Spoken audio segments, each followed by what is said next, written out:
सच बताऊं तो दुख तो मुझे बहुत होता है ये देख के। मैं बात कर रहा हूँ उस प्रॉब्लम की जो सिर्फ आज की जनरेशन की नहीं है, पिछली 3-4 जनरेशन से चलती आ रही है। ये प्रॉब्लम 10-20 साल की नहीं, कई सालों की है। मैं बात कर रहा हूँ उस प्रॉब्लम की जो हमारी जनरेशन की नींव में घुसी हुई है, और एक ऐसी प्रॉब्लम जो एक चुटकी बजाने में नहीं जाने वाली, मेहनत करनी पड़ेगी। आप सोच रहे होंगे मैं कौन सी प्रॉब्लम की बात कर रहा हूँ। मैं बात कर रहा हूँ उस फाइनेंशियल ट्रैप की जिसमें हम में से 90-95% लोग जी रहे हैं। बहुत सारे लोगों को ऐसा लगता है कि हम अगर अपने बच्चों को बेस्ट एजुकेशन दें, उनको MBA सिखाएं, तो वो लाइफ में बहुत अच्छा करेंगे, फाइनेंशियली बहुत अच्छा करेंगे। और यहीं पे मैं डिसएग्री करता हूँ, यहीं पर मैं उस प्रॉब्लम को पकड़ पाता हूँ जो मैं पिछली 3 पीढ़ियों से देखता आ रहा हूँ। क्या है वो प्रॉब्लम? हमें ऐसा लगता है कि हम अगर अपने बच्चों को MBA फाइनेंस लंदन से सिखाएं, न्यूयॉर्क से सिखाएं, सिंगापुर से सिखाएं, IIT IIM से सिखाएं, एक बहुत अच्छे इंस्टीट्यूट से सिखाएं, तो शायद वो लाइफ में अच्छा करेंगे, फाइनेंशियली तो ज़रूर अच्छा करेंगे। बट क्या आपको पता है कि जो एजुकेशन सिस्टम है वर्ल्ड का, स्पेशली इंडिया का, it is designed to help you to get a good job. It is not designed to make you financially smarter and wiser. जितनी भी एजुकेशन है, स्पेशली इंडिया की, जब ब्रिटिश एरा में उसको फॉर्म किया गया था, तभी से हमारी education is purely to make us a slave, to get us employed. It is not to help us think like an entrepreneur. It does not teach you the practical ways of actually doing things.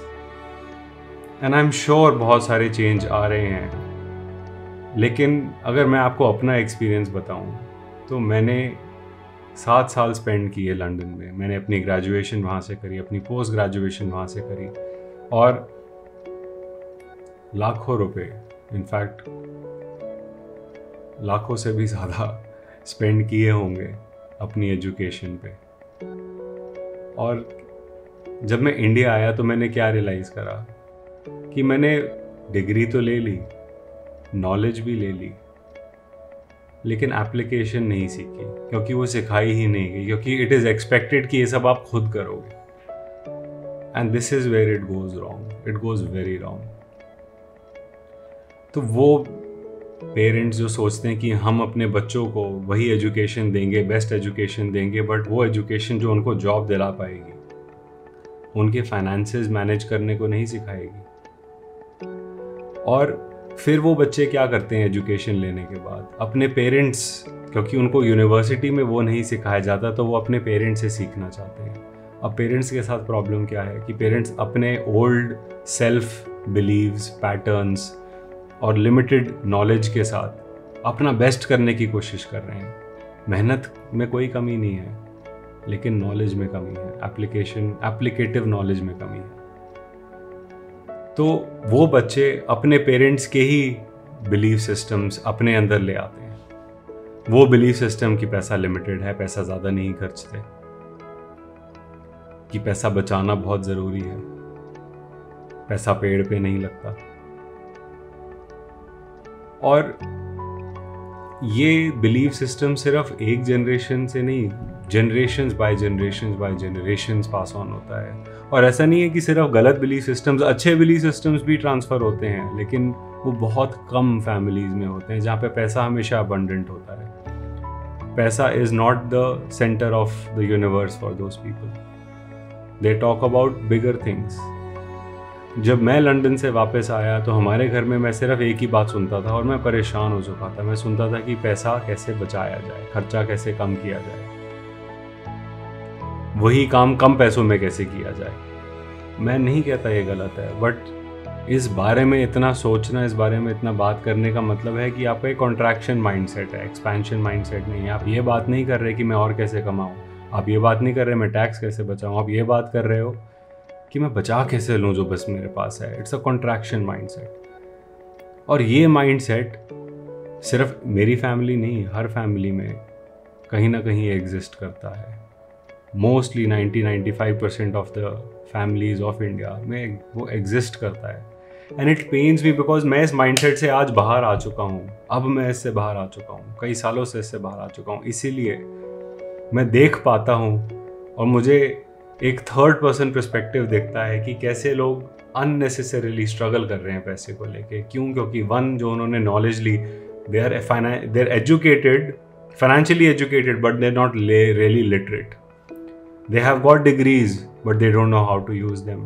They have parents who can teach them, but they teach with their own flaws. So they're able to pass their knowledge, but very limited knowledge. And with that limited knowledge comes limited beliefs. और यही generation to generation होता जा रहा है। तो कैसे बढ़ेगा मेरा इंडिया? कैसे आगे बढ़ेगा मेरा इंडिया? ऐसे तो नहीं बढ़ सकता दोस्तों। इसीलिए this is why I do what I do, because it pains me to see, really pains me to see. Because मैं ऑलमोस्ट पिछले 10 साल से इंडिया में फाइनेंशियल इंडस्ट्री में काम कर रहा हूँ। And I meet people over and over again जो उसी प्रॉब्लम लूप में से बाहर ही नहीं आ पा रहे। 3-4 साल हो चुके हैं और अभी भी उसी प्रॉब्लम में है। क्यों? क्योंकि वो अपने पैटर्न, अपने बिलीफ सिस्टम से बाहर नहीं आ पाते।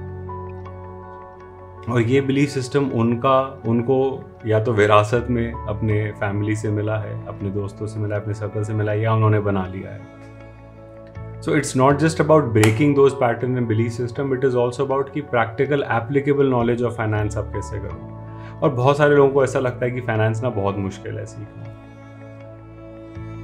मेरे स्टूडेंट्स मुझे ऐसा कहते हैं कि आपसे मिलने से पहले, आपसे बात करने से पहले हम फाइनेंस सीखना ही नहीं चाहते थे, लेकिन अब we realise how easy the money game is. सिर्फ पैसा कमाने में कोई, हमारी जो पूरी एजुकेशन सिस्टम है ना, वो हमें सिखाती है कि पैसा कैसे कमाया जाए, बट जो कमा रहे हो उसको कैसे मैनेज करना, ये कौन सिखा रहा है? एवरीवन टॉक्स अबाउट कि how to make more money, but it doesn't matter आप कितना पैसा कमाते हो, इट मैटर्स आप कितना पैसा बचा पाते हो और फिर उस पैसे को कैसे यूज करते हो, क्योंकि वही बॉटम लाइन है। आप अपने टैक्स पे करके इन्फ्लेशन एडजस्टेड कितना पैसा सेव कर पा रहे हो, फिर उस सेविंग को आप आगे कैसे मैनेज करते हो, इन्वेस्ट करते हो, एफडीज में डालते हो, क्या करते हो, कैसे आप अपने गोल्स को अलाइन कर पा रहे हो उससे। क्या आप वेट कर रहे हो कि कोई फाइनेंशियल कैलामिटी आए तब आप इस बारे में सोचो? मैंने 2016 में एक ऐसा पीरियड देखा था अपनी लाइफ में where my income stopped, and that was the very reason why I started coaching other people, because उस एक साल में आई रियलाइज कि it can happen to anyone. And मेरे पास एसेट्स थे but they were not creating income for me. तब मुझे रियलाइज हुआ कि पैसिव इनकम लाइफ में कितनी इंपॉर्टेंट है। And that's when I realise कि अगर मैं ये गो थ्रू कर सकता हूँ तो कितने ऐसे लोग होंगे दुनिया में जो सेम प्रॉब्लम गो थ्रू कर रहे होंगे या करने वाले होंगे या कर चुके होंगे, लेकिन अब उसमें से बाहर नहीं आ पा रहे। ये बदलना है,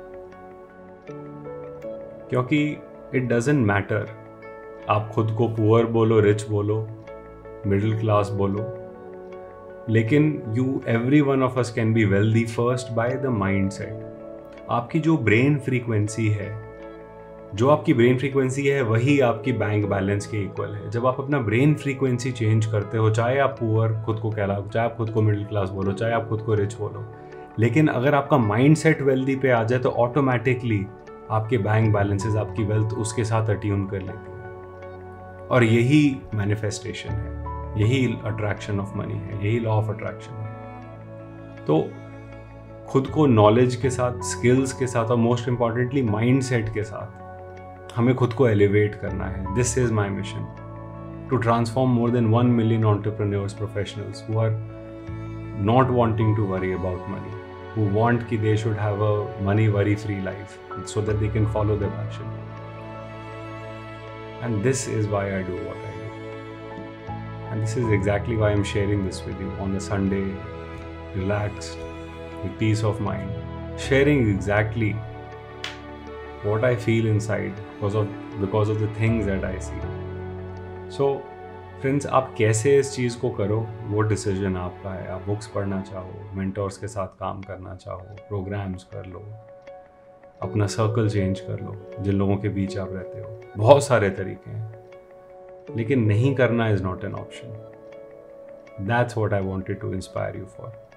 सो आई होप ये वीडियो देख के you got a context of what our country is going through. And we need to work together as a country towards this, and that happens when every single family work towards it, and that happens when one individual in the family makes that decision that this is it, no more. We are not going to live the way we live, at least not this way financially. That's how this change happens, and I've helped many other families to do that. It's my wish and my blessing that you also get started on this journey, because the longer you wait, the harder it is going to be. And you're not just doing it for yourself, you're doing it for your entire generation. So let's make it happen.